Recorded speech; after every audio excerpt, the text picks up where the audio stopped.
Once again, God is good all the time. Okay. My part this morning is the mission story entitled The Only Living God. Ano yung only living God?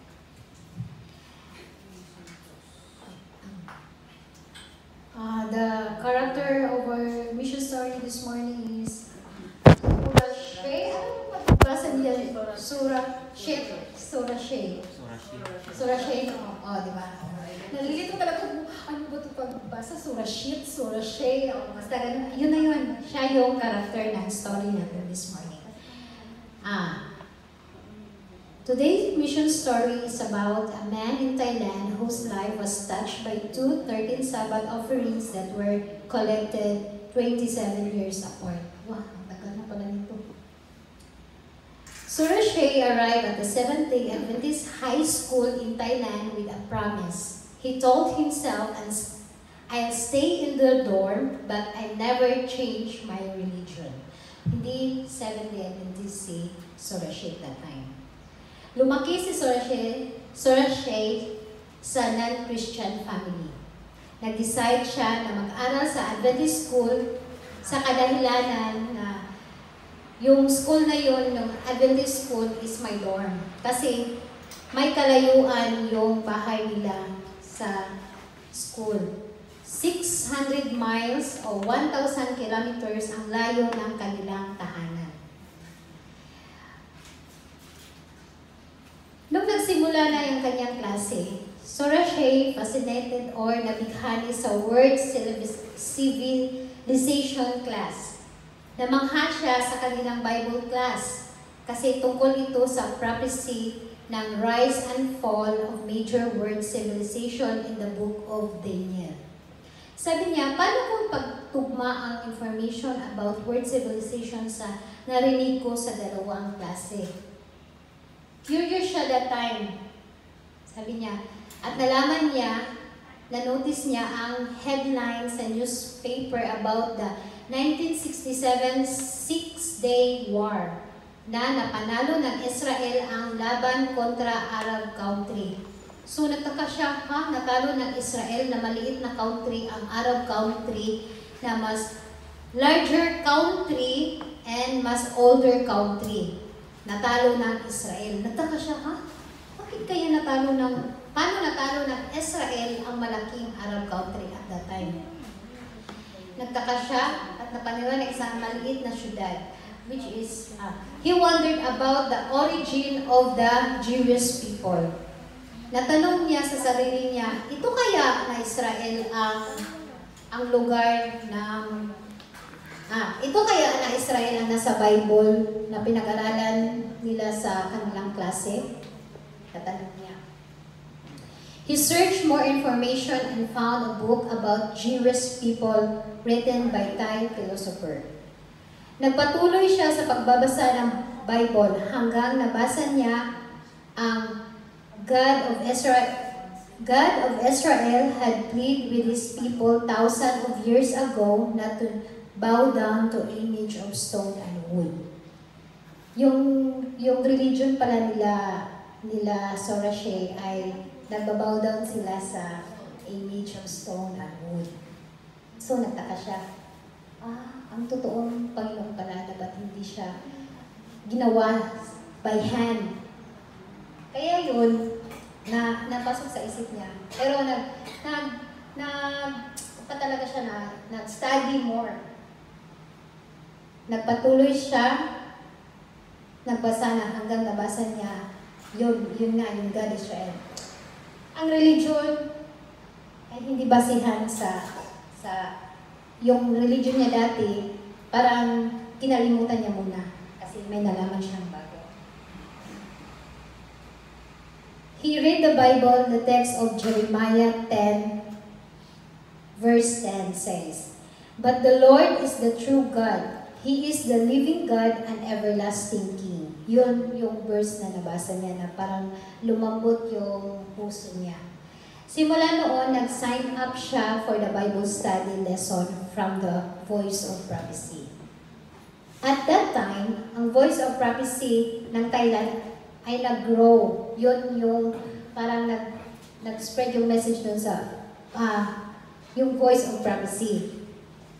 With the help of the 13th Sabbath offering several years earlier in 1961. Sorashe finished his Bible study in just a week and decided to give his heart to the true living God. Amen talaga yung nagawa ni Sorashe. Tapos, his father was furious when Sorashe asked her for permission to be baptized. So, napaalam siya sa papa niya na mapabaptize siya as a Seventh-day Adventist. So, galit na galit ang papa niya.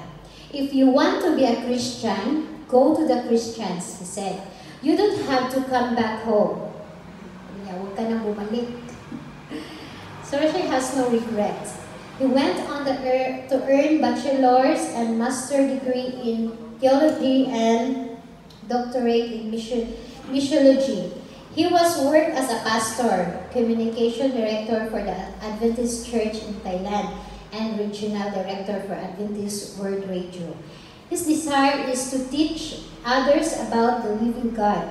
Today, he is teaching at Asia Pacific International University, whose campus in Thailand was built with the help of 13th Sabbath offering in 1988.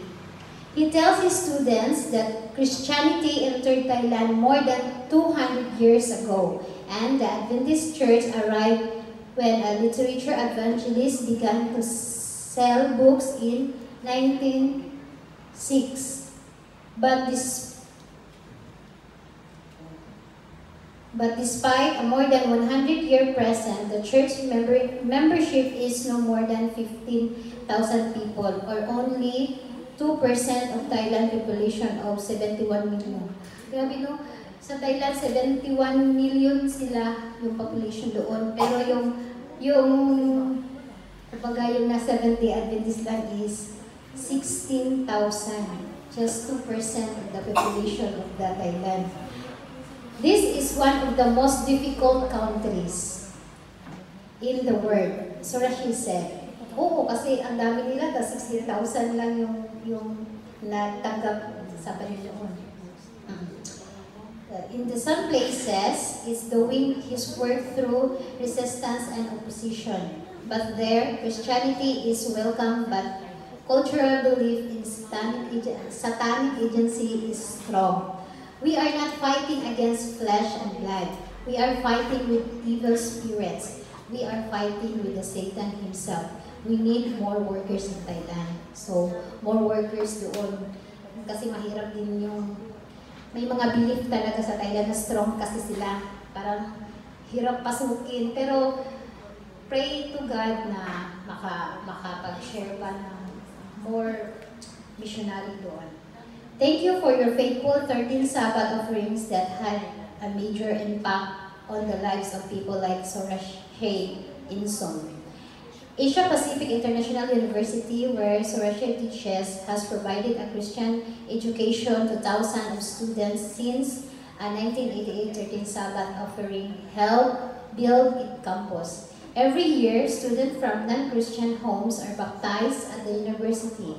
The Voice of the Prophecy building, which opened in Bangkok with the help of the 1961 13th Sabbath offering. Amin din kasi may mga student din naman na nabaptize na dahil sa kasi pastor na si Sorashe doon. So, gayahin natin si Sorashe kasi siya nag-search talaga about the Bible. Tayo alam na natin. So, more study about the Bible kasi para pagdating ng panahon na may yung dati ka panahon na i-crucify na, ano ba yun? Lutos, persecute na tayo, at least marami tayong alam at maging safe. Okay, and that's all, and happy Sabbath. Amen.